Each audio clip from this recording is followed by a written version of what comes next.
Okay, so there's my bio there. Everyone hopefully is familiar with that. And today we're going to be discussing notable couples of Kentucky. I had called it famous couples of Kentucky, but there are several folks here that aren't as famous as you might think, so I've included them. But this is in honor of Valentine's Day, which is upcoming, of course. I want to start out with the couple that is on our state flag. We'll start off with those two folks here. And I'm not sure if you've given much thought as to the design of the state flag. I really hadn't, so I prepared this talk. But anyways, the two people that are depicted there, the one in the buckskin outfit is supposedly Daniel Boone, and the other one is some guy named Dick Tate Boone. T-A-T-E-B-O-O-N, Tate Boone. Supposedly they were friends back in those days. I did a Google search of Dick Tate Boone and nothing popped up. I looked in the Kentucky Encyclopedia, there was nothing about him there, so I'm not sure if someone's just picked this name out of thin air or what. But anyway, but they are representative of individuals, Daniel Boone and this other person. And as you can see, the emblem has changed over the years. Let's start off with perhaps the most famous couple of Kentucky, Abraham Lincoln and Mary Todd Lincoln. They were just here. Yeah, that's right. Yeah, I had some performers here. So anyways, today is his birthday, February 12th, 200 years ago. He had 1 year of formal education. He was just 1 inch taller than I am, believe it or not. I'm 6'3", he's 6'4". He liked to go down to the courthouse and listen to the legal arguments. He liked politics, Henry Clay, Zachary Taylor. He was a congressperson back in the late 1840s. He actually ran for the Senate several times. Here's Mary Todd. She was from Lexington. And she was very well educated, 12 years of education. She moved to Springfield, Illinois, where she met Abe there in 1839. She dated both Stephen Douglas and Abraham Lincoln. And was a good friend with Henry Clay, which is one reason why Abe Lincoln liked her, because they were both Clay aficionados. And she was somewhat short, about 1 foot 2 inches shorter than Abe at 5'2". She was fluent in French and a very good dancer. So contrary to popular belief, Mary Todd was very well educated, and she wasn't as insane as some people have tried to make her out to be over the years. But of course her husband being assassinated probably would have sent anyone into some sort of mental crisis. But anyways, there they are. Now then, Abraham Lincoln also had a very good friend named Joshua Fry Speed. They met on April 15th, 1837 over in Springfield, Illinois, where Joshua Speed, he owned a general store. Lincoln came in there, wanted to buy a bunch of stuff. He couldn't do it because he didn't have the money, but Speed gave him credit for that, gave him an allowance, and so they became very good friends. And then when Speed moved back to Louisville to take over his father's plantation, Lincoln came here, left Springfield, came to Louisville in August of 1841 to meet his good friend Speed. And Joshua Fry Speed was married to Fanny Speed, who's depicted there. They are both buried in the Henning family plot at Cave Hill. That's Henning, Henning family plot, Fanny Henning Speed. And the reason for that is they never had any children. Fanny and Joshua never had children, and so there was no need to buy a family plot, and so they were buried in the Henning family plot. A couple other folks, Thomas Jefferson and George Rogers Clark, very good friends. They were born in the same county in Virginia, near Charlottesville, Virginia. And of course Thomas sent George here to this area to protect the Falls of the Ohio during the Revolutionary War. And I would suspect sometime back then Thomas may have sent a letter to George saying, name the town here for King Louis XVI, for he funded the American Revolution, King Louis XVI did. And so that's why we're named Louisville. but perhaps that happened. Thomas suggested to George to name this town Louisville. Now then, George Rogers Clark had a brother named William Clark, and William Clark tag teamed with Meriwether Lewis on the Lewis and Clark expedition to the northwest portion of the Louisiana Purchase that Thomas Jefferson had bought from France. Yeah, it was from France, get that straight. And then, there's a statue over in southern Indiana that depicts William Clark and Meriwether Lewis coming together to form the Corps of Discovery, which went into the Northwest Expedition. A lot of people thought that started and ended in St. Louis. Not exactly, it started and ended here in Louisville, or Clarksville, just across the river. The Hill Sisters and the Happy Birthday song, which I think you all probably sing on a regular basis here, I would think. It is, according to the Guinness Book of World Records, it's the most popular song in the world. It's the most sung song in the world. So here's more about Patty and Mildred Hill, who authored that song.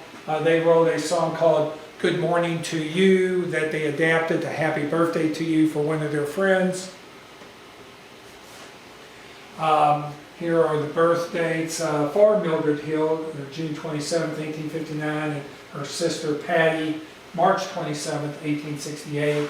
They lived near Anchorage, but yet they went up to the little loom house area to sing the song for their friend. Patty was a kindergarten teacher, which I've been reprimanded to say she's an early childhood educator. And then Mildred was a musician. And so that's where they first sung the song up there on the Kenwood Hill near Iroquois Park. This is their grave sites at Cave Hill Cemetery, very sort of plain, basic. But even if you were here on, March 27th, 28th of 1868, which would have been her birthday, you would not know it because there is no birth date on their headstones. It just has the year. It's kind of ironic that... Right? You know, Oh, I didn't even think about that. yeah, they don't even if you were there on their birth date, you couldn't sing birthday because you wouldn't know it because there was no date there. So here, does anyone here today have a birthday? We'd sing it, no birthdays today. Not today. Not today. Not today. But I do have a birthday, yeah. But it's coming up on the, there was a copyright on it that used to go to the restaurants. They would sing some offbeat version of the song to get around the copyright. Now that is voided and you can sing whatever you want with this song. Next is the Caldwell Sisters. This is their gravesite in Cave Hill Cemetery. Here's their names and their information. They inherited their money from their dad. Their dad was William Shakespeare Caldwell. He owned a lot of natural gas companies in the Midwest. And back in those days, back in the mid-1800s, natural gas were sort of the electrical system. They lit the lights, the stoves, the furnaces, everything was gas related, so they were pretty wealthy. And if you look here on their memorial, you see these little flames on either end, and that was a symbol for the natural gas and where they got their money at. And more about the Caldwell sisters here and how they came about. They left money and they helped build things. They helped fund the Catholic University in Washington, D.C. There's actually a building there now called the Caldwell Hall, in memorial to them. And then their father named St. Mary's and Elizabeth Hospital, gave money for that. Used to be located down at 12th Magnolia. Of course, now it's out off of, Teller Boulevard, for Bluegrass Avenue, sort of in the south end of Louisville. And they also owned a lot of property in Louisville. Where Bowman Field is today, they owned all of that land. And then they owned a lot of land where Shelby Park neighborhood is. So they're very wealthy individuals, the Caldwell sisters were. I've always liked this monument at Cave Hill Cemetery. It's called the Shuttleworth. It's for James and Moni Shuttleworth. Very classical design, and I'm like going, who are the Shuttleworths? So I thought I'd do a, let's see, I'll show you more. There's James and Moni's grave sites. So I thought I'd do like every other modern researcher. I Googled them to find out who they are. And the first thing that popped up was Titanic. So that got my attention. Well, why are they on the Titanic? So James Shuttleworth was over in Europe buying clothing for his clothing store in downtown Louisville. And he was coming back to America, but he wasn't on the Titanic. He was on the Carpathia, which was the recovery ship of the Titanic. The Carpathia is the one that picked up all the survivors from the Titanic. And then James Shuttleworth gave money to some of the widows there on board the ship. This is the Satterwhite Memorial in Cave Hill Cemetery. It's the most picturesque grave site there. It's the largest grave site. It's 1/3 of an acre. As you know, we have a lot of famous people buried at Cave Hill: Muhammad Ali, George Rogers Clark, Colonel Sanders. But the Satterwhites have the largest in area grave site. And here's who's buried there. We have Florence and her husband Preston. So who are the Satterwhites, and why do they have the largest, most picturesque grave site in Cave Hill? Well, here's a little brief description of it. This is at the Speed Art Museum. That's a marble bust of Preston Polk Satterwhite. But if you read this little description, what it basically says is Preston Polk Satterwhite got his money the old-fashioned way. He married it. So let's talk about his wife, Florence. Florence Brokaw Martin. She was previously married a guy by the name of James Martin. James Martin, pretty generic name, but you would know his business partner. His business partner was John D. Rockefeller in Standard Oil. So James Martin was in the Standard Oil business along with John D. Rockefeller. Unfortunately for James Martin, he met an untimely end in an automobile accident up in New York City, and his widow, Florence, was comforted by the family physician. Who might be the family physician? Yeah, Preston. And they lived happily ever after on James Martin's money, as it states here. They traveled Europe extensively, gathered a lot of sculptures and tapestries. If you go to the Satterwhite Gallery there at the Speed Art Museum, you see all their great stuff. I've been telling the Speed for some time they should rename the gallery the Martin Gallery, because that's where all the money came from. But anyway, so that's why the Satterwhites have such a large gravesite at Cave Hill Cemetery. Very picturesque. By the way, this building or sculpture there was based on Marie Antoinette's Temple of Love in Versailles, France. How do we say Versailles in Kentucky? Versailles. That's right. Okay, besides Preston and Florence, there is a third person buried on this grave site. It's 1/3 of an acre, very large. There's only one other person buried there. Who might that be?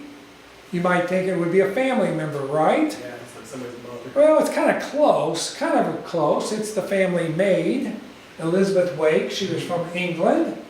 And when you're at the Satterwhite, if you compare all the dates, you'll notice that Florence, the wife, was 10 years the senior of Preston. She was 10 years older than Preston. She was what we would call a cougar. And but Elizabeth and Preston were about the same age. So I'll let you all put 2 and 2 together with the family gossip as to what might have been going on here. But anyway, someone said that if Elizabeth had passed away first, that she would not be on this gravesite. Florence would not have allowed her to be buried here. Anyway. Okay, moving on. Colonel Sanders and John Y. Brown, very famous couple, very famous business couple of Kentucky, because John Y. Brown purchased Kentucky Fried Chicken from the Colonel. But here I put together all of these dates here. Colonel Sanders had 23 different jobs in his lifespan. Wow. And he did not finish grade school. And he was not from Kentucky. He was from Henryville, Indiana, which is north of Louisville. And he was not a military colonel. He was actually a Kentucky colonel. So, and then he sold KFC to John Y. Brown for $2 million back in, when he was 73 years old. That would be back in 1964 is when he sold it. That $2 million today would be worth about $16 million. And there's over 19,000 KFCs all over the world in 115 different countries. So a lot of things there related. And some of you may know that the first KFC was down there in Corbin, Kentucky. What really spurred KFC creation was when I-75 was built, and it took all the business from the Colonel's motel and gas station that he owned there in Corbin. So when they built I-75, the Colonel's like, well, now what do I do? That's when he went into the chicken business full time. More about the Colonel there. And the Colonel was married to Claudia Sanders. Claudia was his second wife. Claudia also was the kitchen manager for the chicken area there. So that's how he met Claudia. She was not too certain about his first wife. Okay, and then here's their gravesite at Cave Hill Cemetery. Okay, and then John Y. Brown, he went on, after buying KFC, went on and became governor of Kentucky between 79 and 83 there. And he married Miss America, 1971, Phyllis George Brown. There's some images of them there. Very popular couple back in the 70s and 80s. Phyllis George Brown was also on the NFL. She was a commentator, an analyst. Oh, I forgot about that. Yeah, she was very popular back in the 70s, 80s. I'm not sure when she ended her NFL commentating, but she was one of the originals. And then we have another Governor Miss America connection. Heather French Henry, Steve Henry. Heather French was Miss America in 1999. And Steve Henry was lieutenant governor between 95 to 2003. We had Heather come out here a couple of years ago. Oh, wow. For our vets. She's a very big supporter of veterans. Yeah, she's very big in the VA and veterans health. Danny and Susan Sweeney Crum. Of course, Danny Crum and all of his banners there at Yum Arena. I think he went to his, 6 Final Fours, and he won the national championship twice, very popular. Some of you may know that he's buried in Cave Hill Cemetery next to Muhammad Ali, but if you go there you would not know it because his headstone is not up yet.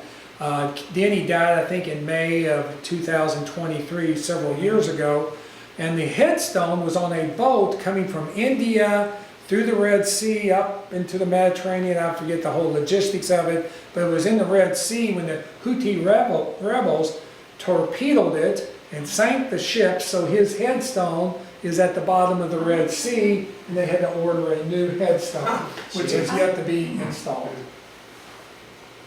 Here's an infamous marriage. Robert Worth Bingham to Mary Keenan Flagler. Mary Flagler was originally married to Henry Flagler. Some of y'all may have heard of him. He helped develop Florida. He put in all the railroads and developed Florida into what it is today. And he was also a business partner to John D. Rockefeller. And when he died, when Henry Flagler died, he left his wife Mary a fortune at the time, in 1913, of $100 million, which in today's money would have been about $2 billion. Well, then in 1916, she remarried to Robert Worth Bingham, Bingham being from Louisville, and he was a college classmate of Mary's brother. And then she passed away in 1917, and Bingham inherited all of that money, and he ended up buying the Courier-Journal and a lot of the other media empire here in Louisville. So anyways, there's a lot of information out there on the internet if you want to read more about this. a lot of interesting stories about how all this came together, but I won't delve into those issues. But anyways, but that's how the Binghams and the Courier-Journal came together. Also about the Courier-Journal, it was formed by Walter Halderman. He was a publisher of the Courier newspaper, and then George Prentice, who was the publisher of the Journal. They came together in 1868 to form the Courier-Journal. I always like to talk about my architectural brethren, Charles Clark and Arthur Loomis. They designed a lot of the signature buildings in Louisville, landmarks. Levy Brothers, which is now Old Spaghetti Factory, the Conrad Caldwell House, the Science Center, several Carnegie Libraries, the Speed Art Museum. They did a lot of landmarks here locally. Charles Clark never married, but Arthur married Carrie Loomis. This is their headstone in Cave Hill. And then Arthur also had a twin sister, Alice. So they're all right there together. Hilaric and Bradsby, which formed Louisville Slugger, another famous couple of Louisville that we still talk about. And in Cave Hill Cemetery, Louis Rogers Pete Browning, who really sort of was the instigator for the bat, he's buried there. And on his headstone, it talks about how Louisville Slugger came about. And what it says is that Louis Rogers Pete Browning broke a bat one day at a game. A young John Hilaric was up in the stands that day, went down after the game and told Pete Browning, I can make you a bat that won't break. And they've been hitting Louisville Sluggers ever since. So is that a true story or not? What's the actual story of this? Oops, I missed one there someplace. But anyways, I'll go back. Here's the actual story from what I understand. So I was doing some research on this, and I looked up Frank Bradsby. He was from Illinois, and there's a little biography out there on him. One of his relatives wrote a book on him. And in the book it says that, according to Frank Bradsby, Browning came to the factory and ordered the bat. He did not break one, he ordered the bat, according to Bradsby. So I'll let you decide whether or not he broke a bat or ordered a bat. Tall tales are better. One of them makes a tale better, yes. David Jones and Wendell Cherry. They purchased a senior living facility back in the early 1960s that turned into Humana, multi-billion-dollar company based here in Louisville. Which is now for sale. Yeah, the building is. Yes, that's correct. Spirit Halloween will be in there soon. But they both did, besides humanity, they did a lot of other great civic things. Wendell Cherry pretty much responsible for the Kentucky Center for the Arts getting built, and then David Jones with the Parklands of Floyd's Fork, 4,000-acre park out beyond the Snyder Freeway. This is Wendell Cherry's gravesite in Cave Hill Cemetery. He unfortunately died of a brain tumor at the age of 54, I think, how young he was. And then this is David and Betty Jones. They both passed away within 1 month of each other in 2019. Yeah, it's very sad. But anyways, I knew both of them fairly well. I worked for Humana for a number of years and got to know them. They were great folks. Muhammad and Lonnie Ali, great love story. This is Muhammad's childhood home. And of course the story about him learning to fight in order to find the people that stole his bicycle. He rode his bicycle from his home all the way down to the gym when he was learning boxing. Here's some career highlights of Muhammad Ali.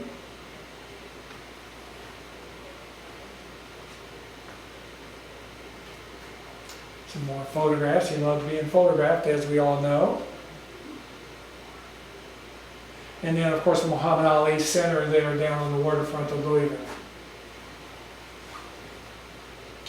His funeral, perhaps, was the largest ever in the city's history, back in June of 2016. And this is his gravesite in Cave Hill.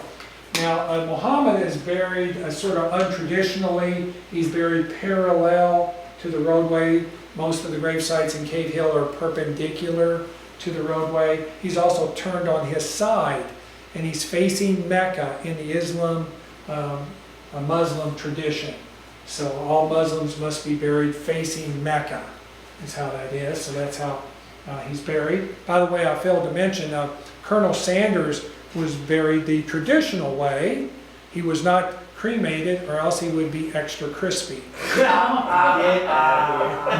may have heard me say that before.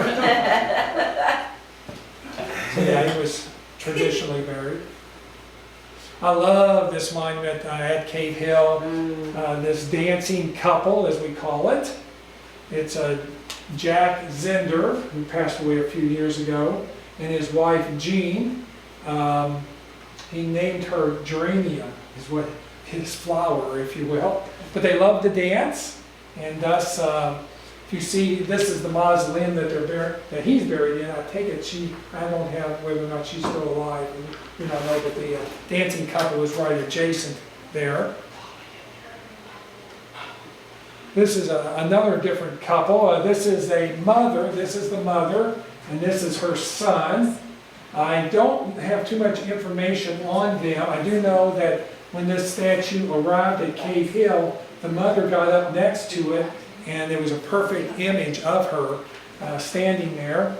The son passed away. He was a late teenager or early 20s. He was a young person when he unfortunately died.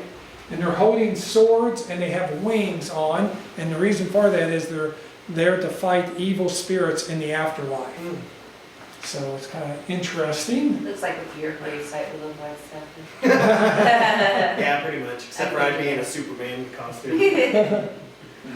This is kind of a sad sight, but kind of joyous the way they did it. Catherine Torp and Matthew Falk, they were teenagers when they passed away in a tragic car accident. I think it was out in Kansas when they had the accident, and their parents created this beautiful memorial to them at Cave Hill.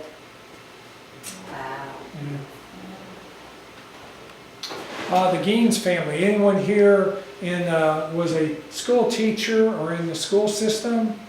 No one school. Well, anyways, if you don't know what the Gaines Foundation is, I'll discuss that. So the Gaines Foundation was created in 1957 by Edwin and Mary Jo Gaines, who are depicted here. And since that time, for over the past, 70 some odd years, they've distributed up to $150 million for educational purposes here in the Jefferson County or Metro Louisville region. And donate a lot of money. So where did all that money come from, you say? How did they get that? Well, when you read this, it says they owned a ranch that was rich in mineral resources. I wonder what that means. What rich mineral resources would have been on a ranch in Louisiana? Well, out one day they were looking for some food, and up through the ground came a bubbling crude. Oil, that is. They discovered oil in their ranch down in Louisiana. By the way, they own that ranch to grow sugar cane for their candy company. They own Bradis and Gaines Candy Company is where that came from. So if you're wondering where all that happened at, here's New Orleans right here where the Super Bowl was recently at, and Gaines, Louisiana is right there, which I think they still own. I think Gaines still owns that. So again, like I said, they were in the Bradis and Gaines Candy Company, and this is Bradis and Gaines where it used to be down in the Smoketown area of Louisville, down Floyd and St. Catherine area, sort of where that's at. Charles Gaines, the father of Edwin Gaines, he's buried in a beautiful mausoleum there at Cave Hill. And so a lot of people wonder, what do these mausoleums look like on the inside? Well, here's a picture of it here. There's a little stained glass up there and all. And I call these bunk beds on the sides. In for a long nap. Yeah. And then Charles and Mary Jo Gaines are buried in this other mausoleum back in the modern section of Cave Hill. A couple of different pairings of folks here. These are race horses, Aladar and Affirmed. And in 1978, they were 1, 2, first and second place in all 3 of the Triple Crown races. Derby, Preakness, and Belmont. And Affirmed, of course, won the Triple Crown, all 3 of those races, but Aladar came in second. The only time that happened in the whole history of all that, horse racing. Another famous horse racing duel was Broker's Tip and Head Play, 1933 Derby. They called this the Fighting Jockey Derby. They battled, they were hitting each other as they came down the home stretch. Kind of classic photograph there. Okay, so Abraham and Mary Lincoln were the first couple of this presentation. There is one other presidential couple of Kentucky. Who might that be? Zachary Taylor. Zachary Taylor, yeah, the 12th president of the United States. But who was Zachary married to? Who was the first lady of the United States? A lot of Louisvillians or Kentuckians do not know. Do y'all know? Mrs. Taylor. Mrs. Taylor. Was he not married? Is that? No, he was married. Okay. He was I was married. like, I know there was like one single. You thought I was pulling a fast one on you, Yeah. right? Yeah, there was one that was not married. You're right. I forget who that is.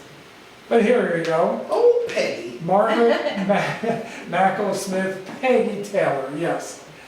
She was First Lady of the United States, and she was in Maryland and moved to Louisville, married Zachary at age 21. They had 6 children. And most of those children, a number of those children were born here at the Taylor house off of Blankenbaker Lane, off Brownsboro Road there, near Indian Hills. There's a description of a little historical marker in front of the house talking about them. This is some images of that inside of that house. It's very beautiful. It's one of the few privately owned presidential homes as such. In fact, although, even the Carter home is publicly owned, but it is still in private hands. The Taylor home is. So obviously no tours. Yeah, no tours. In fact, they put up big gates in front. The current owners, they've lived there a number of years, probably 30 years they've owned the house. And I've actually been obviously inside it to take these photos. But yeah, they had put up gates to keep people from knocking on the door all the time wanting a tour of the house.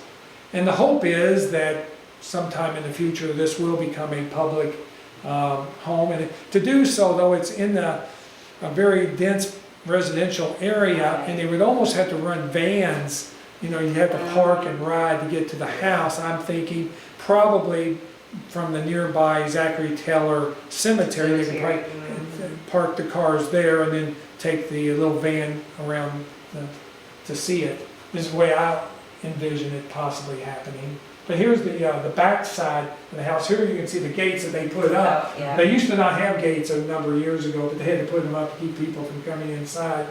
And actually, the front of the house, let me go back. If you notice, there's no sidewalk going up to the front of the house. Most of the houses back in those days, you did not enter through the front. You always entered through the back. Reason why is you were always dusty, dirty, your boots and all. So you would enter actually from the back of the house, not the front of the house. The front was just a formal thing, but everyone would use the back, so that's how that is. And old Zach and Peggy, this is their new home at the Zachary Taylor. They downsized. Yeah, they downsized there in Tiny house. Zachary Taylor National Cemetery. And you may recall, gosh, it's been over 30 years now, but they exhumed old Zach thinking he might have been poisoned with Really? mercury or something. Yeah. Was it mercury or something? People thought he was poisoned.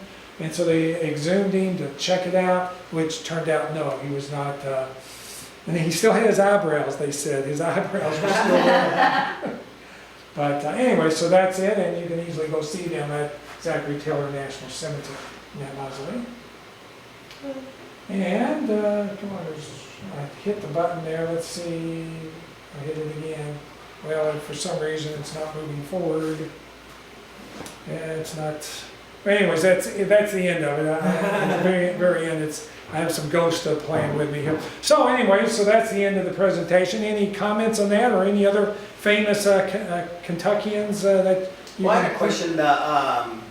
The Caldwell sisters, were they related to the Conrad Caldwell house people? No, that's a good question. No. So the Conrad Caldwells, or the Conrad Caldwell house, those Caldwells were in the water tank business. And they created all those water tanks. If you've been by the new VA hospital, they got that new blue water tank that's up. That was built by the Caldwells. In fact, the Slugger bat that I showed at Hillerick and Bradsby, that's a metal thing that the Caldwell company built as well. So, yes, but they're two different Caldwells and not